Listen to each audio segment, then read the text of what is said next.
Para ulama mengatakan sabar itu ada 3. Bersabar dari perbuatan maksiat, bersabar dari ketentuan Allah Subhanahu wa taala, dari takdir-takdir yang Allah tetapkan, dan yang ketiga kita bersabar dalam ketaatan.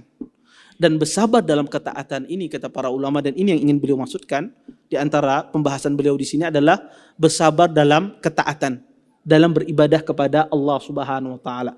Maka bersabar dalam ketaatan ini mencakup bersabar dalam menuntut ilmu tentang ibadah tersebut. Karena ketika Anda beribadah harus disertai dengan ilmu. Dan menuntut ilmu itu butuh kesabaran. Yang kedua, ketika Anda beribadah, Anda bersabar ketika melaksanakan ibadah tersebut. Iya. Bersabar dari sisi apa? Anda bersabar bahwasanya berusaha Anda mengerjakan ibadah tersebut sesuai dengan apa yang dicontohkan oleh Nabi Shallallahu Alaihi Wasallam. Berusaha Anda untuk ibadah Anda sesuai dengan apa yang dicontohkan oleh Nabi Sallam. Kemudian bersabar, ya, setelah beramal. Ketika kita beribadah itu tidak hanya beribadahnya saja, setelah ibadah pun kita bersabar dari ibadah kita. Kenapa? Karena orang kalau tidak bersabar dari ibadah yang dia kerjakan, bisa jadi ibadahnya itu menjadi hangus, binasa. Kenapa? Karena ada hal-hal yang membatalkan ibadah kita. Di antaranya, ya, hal-hal yang membatalkan ibadah kita adalah ya perbuatan dosa. Perbuatan dosa. Allah Subhanahu wa taala berfirman dalam Al-Qur'an, "Wala tubtilu a'malakum."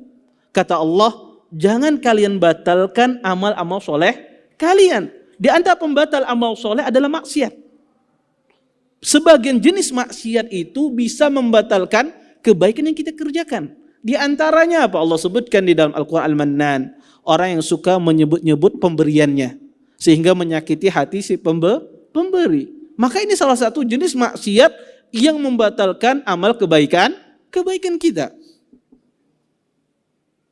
Yang kedua, bersabar setelah amal tersebut. Bersabar dari hal-hal yang membinasakan amal, dari perbuatan riya, dari perbuatan sum'ah. Ya. Kadang-kadang orang beramal 2 tahun, 3 tahun, ya, kemudian dia tidak sabar terhadap kebaikan yang dia kerjakan. Dia ingin dipuji orang. Ya. Melihat ya, Masjid Imam Syafi'i ini dulu rusak, dia dulunya dengan ikhlas membantu misalnya. Tetapi setelah 1 tahun, 2 tahun, ada yang menyinggung-nyinggung si Iden ini. Akhirnya si Iden berkisah, kayaknya masjid ini hendak rusak pulang pang kayak 2 tahun semalam. Dulu aku pernah membantu, nah ini. Ya. Maka ya, ini dia tidak bersabar dari apa? Dari amal solehnya dia.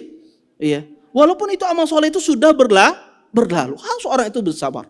Dia tidak ingin dipuji oleh Allah, tidak ingin dipuji oleh manusia kecuali Allah Subhanahu wa taala. Allah Subhanahu wa taala saja yang dia harapkan ridha-Nya. Terima kasih. Jazakumullah khairan wa barakallahu fikum. Video ini dibuat atas partisipasi dari donasi Anda. Semoga menjadi amal jariah bagi Anda semuanya.